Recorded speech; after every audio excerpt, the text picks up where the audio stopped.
saben, es fundamental estar bien informados acerca de la parte legal de los temas de discapacidad. Por eso abrimos la columna con la doctora Silvina Cotiñola, que es nuestra especialista en discapacidad y la parte legal, y hoy nos va a estar hablando de las principales causas en discapacidad adquirida en jóvenes y adolescentes. Doctora. Hola gente, muy buen sábado. Bueno, vamos directo al punto.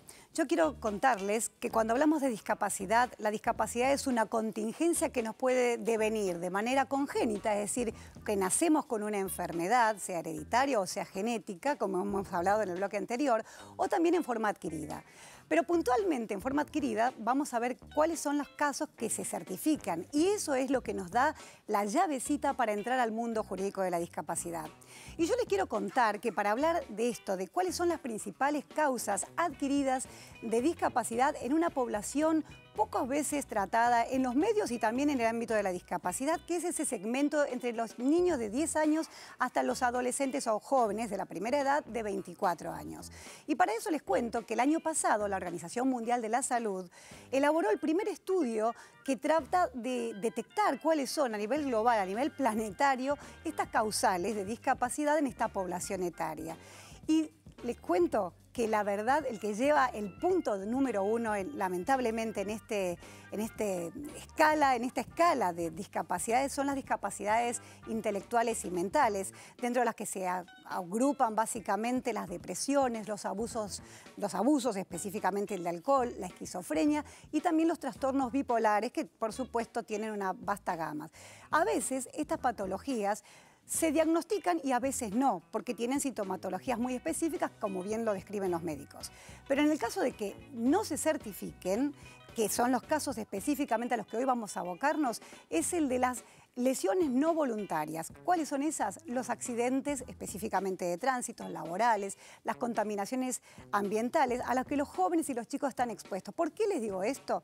Fundamentalmente porque en el área de salud, los programas de salud contemplan todos sus presupuestos, todas estas cargas públicas que devienen más en discapacidad que en muertes en este grupo etario, entre los 10 y los 24 años, hicieron detectar que en todos los países donde se mensuró esta clasificación, llevó al siguiente resultado, que el primer punto de partida lo tienen las discapacidades intelectuales, tanto como en un 45% de personas con discapacidad, y que es muy importante, por lo tanto, tener entonces la debida certificación para acceder a esto de los beneficios y las franquicias que habilita la posesión del certificado administrativo de discapacidad, el bendito y famoso CUD.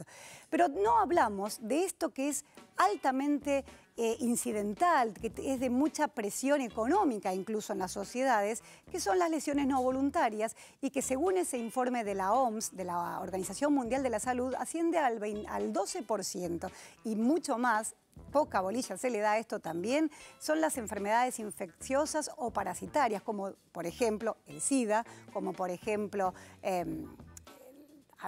tuberculosis y todo ese tipo de enfermedades que devienen en discapacidades. Y lo importante de acá, que nos tiene que quedar claro, que para poder elaborar políticas públicas, y a ustedes son los señores funcionarios que diseñan estos planes de acción fundamentalmente, tienen que considerar que esta población es el segmento etario que tiene mayor posibilidad de poder reinsertarse, de poder contar con todas las habilitaciones y programáticas específicas que hacen, de alguna manera, que la discapacidad deje de ser realmente un problema.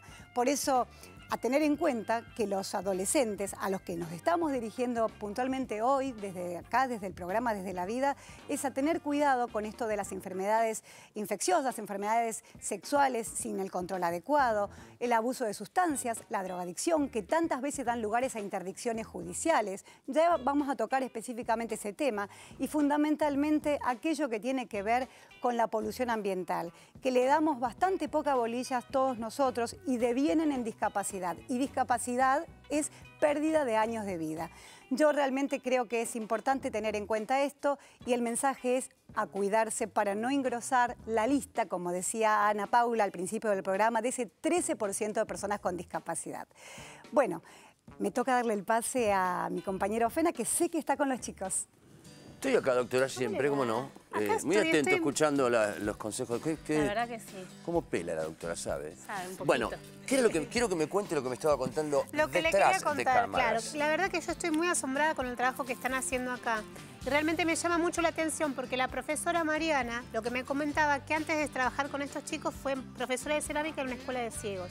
Y cómo a veces los maestros aprendemos de los alumnos, ¿no? Esa, y sobre todo los maestros especiales que todo el tiempo estoy mirando cámara a cámara, no sé, ahí. ¿Ves, Daniel? Donde hay luz, porque hay luz ahí, yo me pierdo. Entonces digo, como los maestros especiales, realmente todo el tiempo tenemos que ir buscando recursos, ¿sí? Para poder hacer nuevas actividades. Y ella tomó recursos que aprendió con los chicos que son ciegos a hacer este tipo de trabajo, ¿sí? Esto también es para trabajar con chicos ciegos, que los chicos ciegos necesitan tener un contenedor, algo que los contenga para trabajar, un pote. Entonces ella trabaja primero los choricitos hacia adentro, se trabaja todo adentro, después se desmolda y queda como... ¿Qué queda esto? Acá. Esto se alisa, ¿ves? Claro, se alisa esto adentro, se desmolda y queda así. Qué lindo, ¿no? Está buenísimo, cómo los maestros se convierten en alumnos. Sería también. interesante algún día, si tenés a los chicos ciegos, poder hacer... no trabaja más. Pues sería interesante verlos trabajar. Vamos a hacerlos, claro, vamos a traer un grupo de chicos ciegos, sí. Bueno, me hacen así. Ustedes vieron que nosotros estamos todos estos últimos programas mostrando regiones del país. Ahora estamos con el NOA, con el noroeste argentino. Bueno, vamos a mostrarles hoy, la vez pasada yo les leí un cuentito que se llamaba El cuentito de Coquena, ¿se acuerdan? Ahora les quiero contar un poco lo que es el erque. ¿Por qué? Porque vamos a tener un músico, un mahuaqueño, que nos va a mostrar, que nos va a tocar el erque. Vamos a ver un tape de un músico que nos va a tocar el erque. Y les voy a contar un poquito qué es el erque. El erque es un instrumento, ahí lo estamos viendo. El erque es un instrumento de caña que mide entre 3 y 7 metros, depende de la longitud con que se lo quiera hacer. Son cañas agregadas y tiene una boquilla de cuero o de latón y un agujero central en donde se sopla. Depende de cuánto más se sople, menos se sople, como en cualquier flauta de caña, la nota es más alta o más baja. Y hay una particularidad que dicen ellos, las personas de la Puna o de la Quebrada de Humahuaca o de los valles Calchaquíes, que es donde se toca ese instrumento, que se toca solamente en invierno. Pues si lo tocan en verano, dicen ellos, atrae a las heladas y les puede hacer perder las cosechas. Así que vamos a ver ahora a Fortunato Ramos y su grupo, que es un músico humahuaqueño, que nos va a tocar un poco el erque, a ver qué pasa. Bien ahí.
Ahí estaba Fortunato Ramos, el músico humahuaqueño y su grupo. Qué riqueza especial que tiene, ¿no?, el folclore de ese lugar de nuestro país. La verdad que es increíble. Además son instrumentos, los instrumentos de caña son instrumentos muy mágicos. Todo eso que conforman es una cosa muy interesante. Bueno, Vamos de vuelta con la doctora Cotiñola, pero antes les quiero decir, para muchos que nos preguntan, en realidad lo queremos decir orgullosamente, lo decimos, la doctora Cotiñola está acá ad honorem, no cobra absolutamente un peso, como muchos otros de los que vienen a trabajar este programa, y lo queremos decir con orgullo y con cariño, porque conforman un equipo interesante de gente muy calificada que viene a ofrecer un servicio. Y está bien eso y está bien que pase en la televisión pública. Vamos con el consultorio abierto de la doctora de vuelta. Doctora Cotiñola. Gracias, Fena. Claro que sí. Bueno, viene el momento de las consultas y yo sé que el DIRE pone al aire la primera por audio.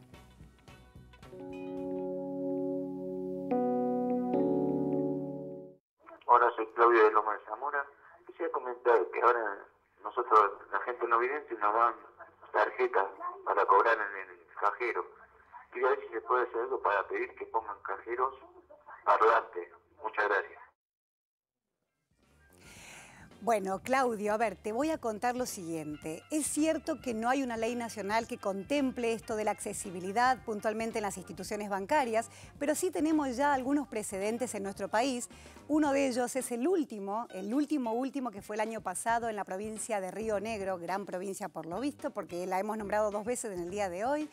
Y en esta provincia el año pasado presentaron una modificación al régimen de sistemas de protección integral. Tienen número de ley como nosotros tenemos a nivel nacional la 22431. En Río Negro tienen otra que lleva el número 2055. En esa modificación que hicieron incorporaron un inciso por lo cual se hace obligatorio en todo el territorio de la provincia tener estos cajeros electrónicos o cajeros automáticos parlantes que cuentan con un sistema específico, un sistema ya sea con lectoescritura, con signos de braille en los teclados, con auriculares para que la persona pueda hacer todo tipo de transacciones bancarias o comerciales como cualquier otro usuario, y también en algunos otros casos con parlantes, lo cual es un poquito más riesgoso por el tema de la seguridad.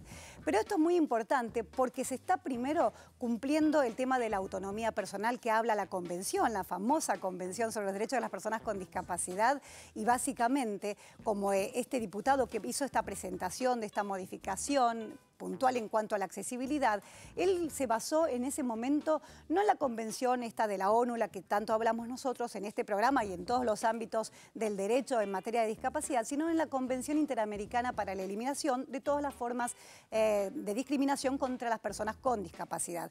Es otra convención muy importante, por supuesto es anterior a la del 2006 de Naciones Unidas, que para nosotros, y esto es lo más importante, es ley. Es ley significa que la podemos hacer valer. Si tenemos algún inconveniente respecto a nuestro avasallamiento de derechos, en este caso en el ámbito de la accesibilidad, no dejemos de invocar esta convención porque es la ley que engloba todo lo que tiene que ver con discapacidad. Bueno, espero te haya servido y creo que tenemos también otra consulta, pero por mail.